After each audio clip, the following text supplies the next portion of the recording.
না সারা ভাই এটা জুমা না এই নামাজ মসজিদ না এমনি মসজিদ তাইলে আমরা আলো রাস্তায় ওটাও যাইছি 12টার আগেই বেরিয়ে হইয়া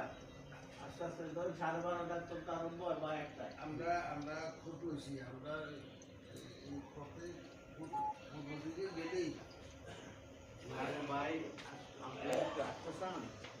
ইন্দা এই সোজা নাই না আমাদের যে মোড়টা আছে না গোলাপ শাহ মাজারটা চিনেন এটার এই পাশে সুন্দর একটা মসজিদ আছে গেছে তো গোলাপ শাহ পশ্চিম আমাদের